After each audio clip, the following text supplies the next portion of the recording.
Assalamualaikum warahmatullahi wabarakatuh. Perkenalkan, saya Naila Azhara Jaya dari Prodi Pendidikan Geografi 2022 akan melaksanakan micro-teaching untuk memenuhi tugas mata kuliah Strategi Belajar Mengajar Geografi dengan dosen pengampu Pak Dr. Ode Sofian Hardi, MPD MSI. Berikut videonya.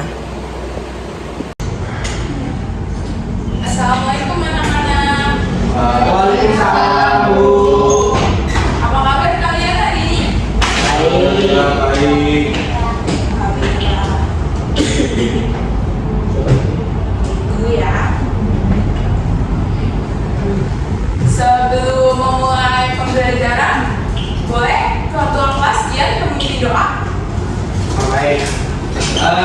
Baik semuanya, sebelum kita memulai kegiatan pembelajaran kita pada hari ini, baiknya kita memulai doa terlebih dahulu. Berdoa dimulai.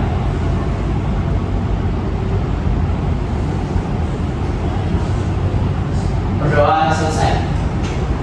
Oke, terima kasih Gian. Sebelumnya apakah hadir semua atau ada yang tidak masuk?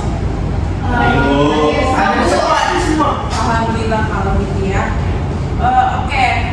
Sebelumnya kita sudah diberitahu ya untuk pencarian data dan lain-lainnya.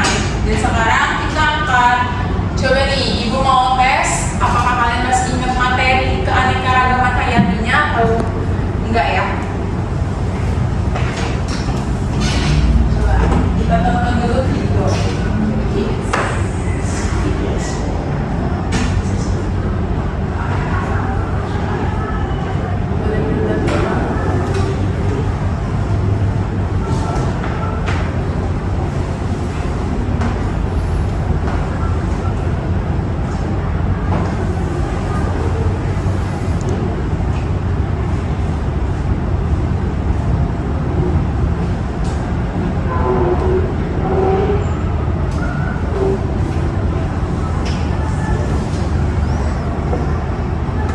Ini videonya ya, silakan disimak.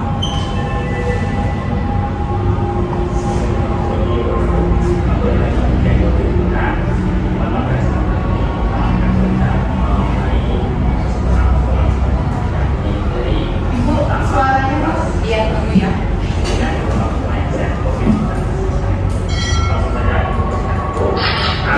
Jadi sih ada beberapa sub atau tema yang nantinya kita bahas pada kesempatan hari ini. Yang pertama mengenai faktor persebaran flora dan fauna. Kemudian nanti juga ada yang namanya persebaran flora fauna di Indonesia. Kemudian persebaran flora dan fauna di dunia di Indonesia. Ada juga yang timnya. Kemudian manfaat keragaman hayati, konservasi keragaman hayati di Indonesia. Dan nanti ada kesimpulan dari apa yang kita bahas pada pertemuan hari ini. Nah, di Indonesia merupakan daerah yang memiliki beragam jenis flora dan fauna. Ini ada yang unik dan ada juga yang khas dan unik di setiap daerah masing-masing. Itu langsung saja. Nah, di sini sebelum kita menuju materi bahasan, di sini kita belajar berdiskusi dulu. Nah, nanti silakan teman-teman untuk berkomentar dan komentar mengenai kondisi yang dialami oleh fauna hutan dan bagaimana kemudian sikap yang dialami oleh fauna. Nah, di sini ada persebaran hewan, kemudian ada juga persebaran hewan. Nah, yang pertama kita bahas persebaran hewan dulu. Nah, di sini ada yang namanya faktor iklim. Jadi faktor iklim itu merupakan yang paling dominan. Kenapa kan iklim nanti ada suhu, kemudian ada kelembaban udara, kemudian ada angin dan ada juga yang namanya curah hujan. Yang kedua mengenai faktor fisiografi, fisik atau reliefnya, dari relief bumi. Itu nanti bisa mengikuti gunung, kemudian lembah, dataran tinggi, sungai, kemudian perbukitan, dan hutan, ada juga yang namanya danau. Kemudian nomor tiga adalah ada yang namanya faktor tanah. Nah, faktor tanah itu nanti disebut sebagai geografik. Jadi sana ada bagian mengikuti struktur misalnya mulai dari bentuk A, B, C, F, yang juga 10, ini satuannya. Kemudian ada lapisan atas, ada lapisan tengah, kemudian ada lapisan bawah dan kemudian terkait faktor tanah atau kemudian ada yang namanya faktor bentuk. Kemudian yang kedua ini ada yang namanya faktor berarti nanti ada dua faktor. Yang pertama ada faktor abiotik, kemudian juga faktor biotik. Misalkan abiotik nanti berkaitan dengan nantinya tanah, yang air, kemudian udara dan sebagainya. Kemudian ada yang biotik itu nanti berkaitan dengan bentuk seperti di persebaran nanti yang memanfaatkan berkaitan dengan bentuk. Nah, di sini juga ada yang namanya sarana penyebaran hewan dan bukan. Yang pertama sarana penyebaran hewan nanti bisa melalui udara, air, makanan, manusia. Kemudian yang penyebaran hewan nanti bisa melewati angin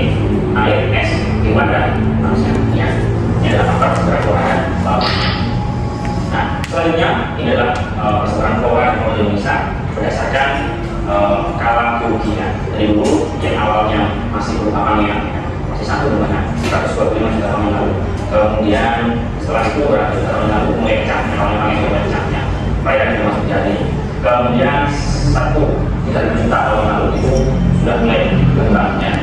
Kemudian lalu sampai dengan saat ini juga sampai juga seperti ini. Ini adalah sebuah pola yang besar. Nah, kadang-kadang kita bisa menemukan kesamaan hewan yang kita harus menggunakan hewan tadi misalkan dalam benangnya seperti ini. Untuk masyarakat menurut itu ada di Australia. Tapi tidak ada yang ini membuat teman yang beda dengan ukurannya untuk seperti itu. Nah, di sini dari ranah hukum Indonesia itu memang migrasi seluruh dua daerah sekaligus dari arah utara dan tengah selatan.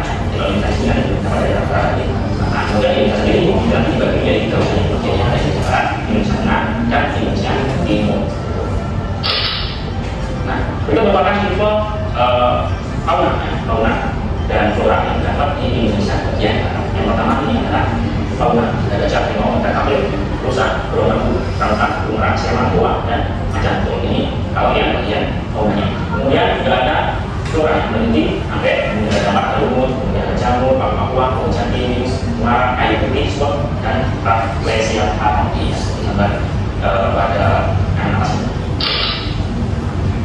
Oke, kemudian juga ada yang tipe di tengah. Nanti fauna yang memiliki awal dan anak ini berbiusa, pemuruk, yang paling tengah, yang kemudian.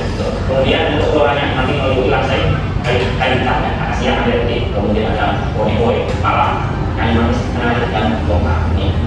Selanjutnya tipe faunanya meliputi cendrawasih, kasuari, anggur, walati, suara. Kemudian flora meliputi antis, sendana, brutakus, apis, eucalyptus. Nah, jadi ada seperti ini. Nah, jadi biasanya kalau yang bagian antara dengan India dihuni oleh fauna yang dari empat yang sama atau seperti yang dari Jawa Timur dan kata-katanya ini oleh burung yang ada di bawahnya orang sendiri.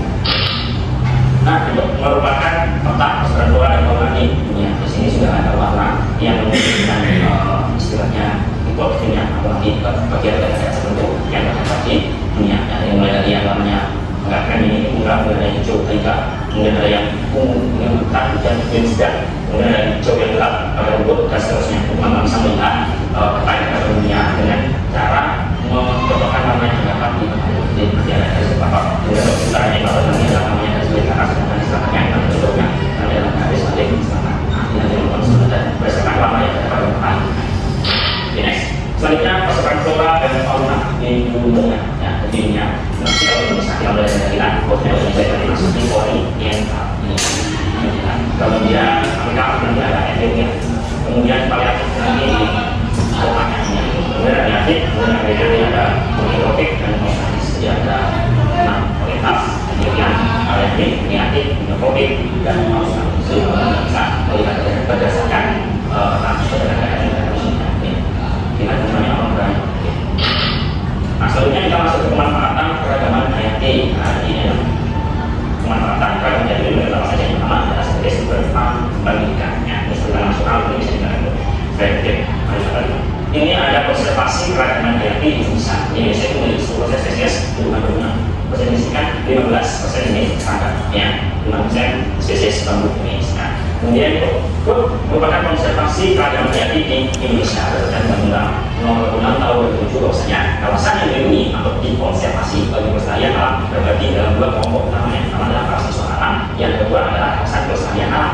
Kawasan suara alam itu memiliki cagar biosfer, kemudian cagar alam dan suara marga satwa. Selanjutnya untuk kawasan pelestarian alam nanti meliputi taman nasional, taman hutan raya, taman wisata alam, kebun raya dan kebun nyata. Ini masuk ke pelestarian alam tersebut. Oke, di sini dari sini seiring dengan perkembangan zamannya, masalah ekologi mulai muncul di Indonesia seperti proses industrialisasi dan pertumbuhan populasi yang tinggi. Ini menyebabkan.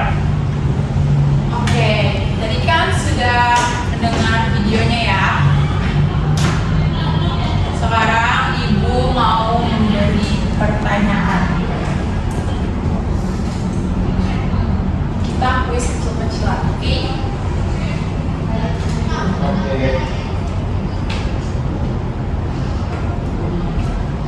Tadi di video sudah dijelaskan. Ada yang tahu apa saja faktor persebaran tumbuhan? Boleh angkat tangan ya? Ya, Bu. Oke, boleh Andi. Jadi faktor persebaran tumbuhan itu ada faktor iklim, faktor fisiografi, faktor tanah, dan faktor makhluk hidup, Bu. Baik. Baik, terima kasih Andi. Selanjutnya sarana penyebaran hewan. Ada yang tahu? Saya Bu, Oke. itu ada udara, air, bahan, dan manusia sendiri. Nah, benar nggak Bu? Benar-benar. Makasih ya Michelle. Iya Bu. Sekarang sebutkan 3 fauna dan flora yang berasal dari Indonesia Barat.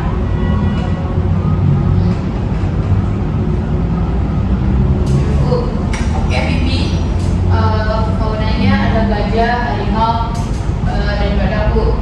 Terus floranya yang saya ingat anggrek Bu. Oke, terima kasih. Ada yang mau bantu Pipi? Saya mau nambah flora dari TV. Jadi flora itu ada anggrek, pohon jati, sama pinus.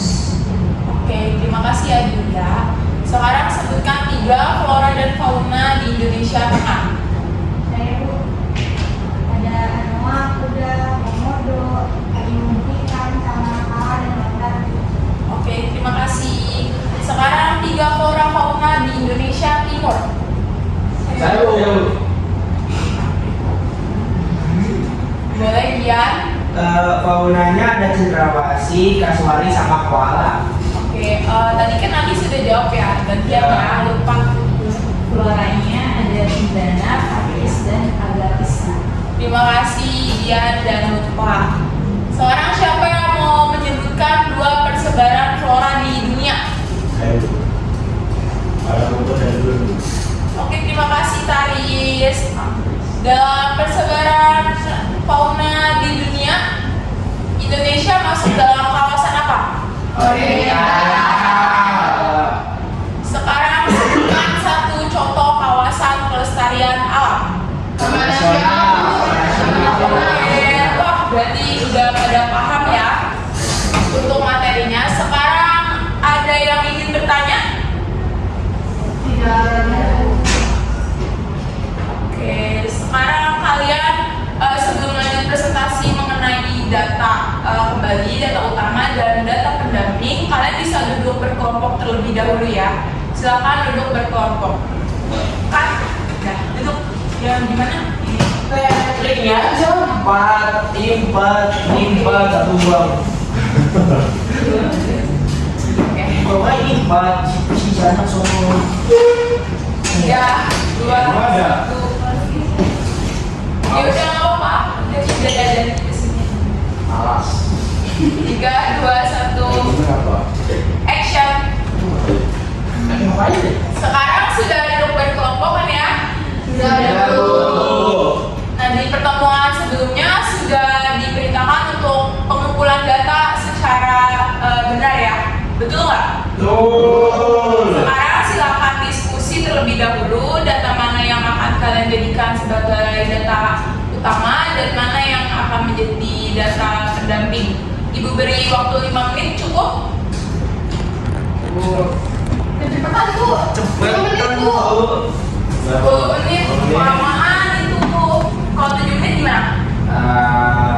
Ya Bu. Dadah. Oke.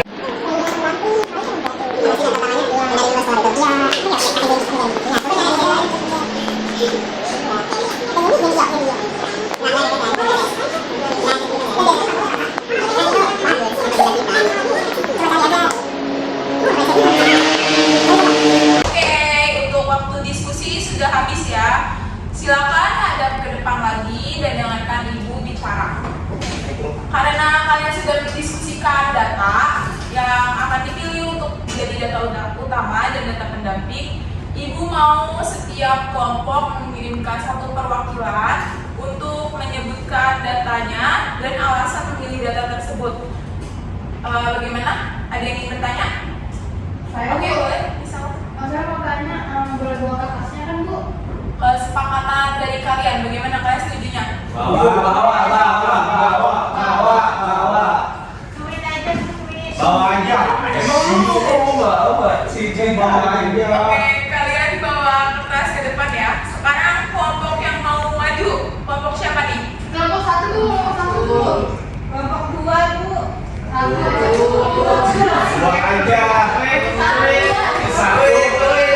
Sekarang kali 2 bukan 1. Sekarang biar adil nih. Tadi kan ada yang nyaranin sweet ya.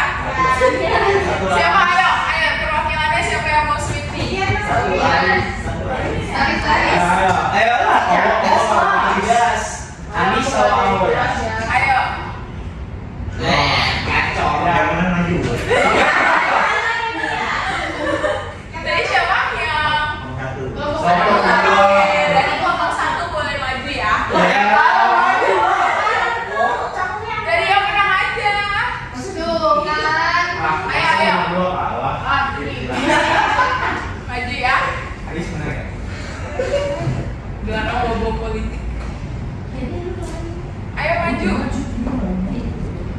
Oke. Saya Nipat Maraga, perwakilan dari kelompok 1 akan mempresentasikan hasil pencarian data kelompok kami, yaitu mengenai persebaran flora dan fauna di dunia dan di Indonesia. Untuk data pertama, kami menggunakan modul dengan judul Persebaran Flora dan Fauna di Indonesia dan Dunia dari Kementerian Pendidikan dan Kebudayaan, Direktorat Jenderal Pendidikan Dasar dan Menengah, Direktorat Pembinaan Sekolah Menengah Atas tahun 2019 sebagai data utama. Karena pada modul tersebut tercantum secara luas materinya, mulai dari persebaran flora dan fauna di dunia dan Indonesia, faktor yang mempengaruhi, contoh dari setiap persebaran. Nah, lalu untuk data pendamping kami menggunakan modul dengan judul Persebaran Flora dan Fauna di Permukaan Bumi dari Kementerian Pendidikan dan Kebudayaan, Direktorat Jenderal Pendidikan Dasar dan Menengah, Direktorat Pendidikan Pembinaan Sekolah Menengah Atas 2019, dan data terakhir kami diambil dari www.geogeografi.id dengan judul Persebaran Flora dan Fauna di Permukaan Bumi. Sekian, itulah data yang kami ambil. Kurang lebihnya mohon maaf. Wassalamualaikum warahmatullahi wabarakatuh. Waalaikumsalam. Oke, terima kasih kelompok 1. Udah keren banget ya nyari datanya. Tapi kan tadi data terakhir tuh ada www.bloggeografi.id ya. Itu berarti blog pribadi atau gimana? Dari blogspot dari blog orang itu. Ya Bu, yang nanti guru geografi man 1 Gunung Kidul Yogyakarta. Oke, walaupun itu blog ditulis oleh seorang guru geografi, tetapi blog pribadi itu nggak boleh digunain untuk data pendamping ya, apalagi data utama. Kemarin sudah dijelaskan kan ya, data-data yang harus dicari itu yang kayak apa dan yang pasti yang harus resmi. Mungkin untuk tambahan pembelajaran di rumah masih bisa dipakai kalau blog pribadi tersebut, tetapi untuk data pendamping, blog pribadi itu tidak disarankan. Walau penulis tersebut memakai jurnal dalam acuan penulisannya. Bagaimana? Mengerti? Oke, kelompok 1 udah jago nih mencari data. Tinggal diperbaiki lagi ya yang sudah Ibu jelaskan, mengganti salah satu data tersebut. Oke? Baik Bu. Oke, karena jam pelajaran sudah habis, maka pertemuan ini satu kelompok dulu ya. Dan pertemuan berikutnya kelompok 2 dipersiapkan, oke? Baik Bu. Sampai sini ada pertanyaan? Tidak ada Bu.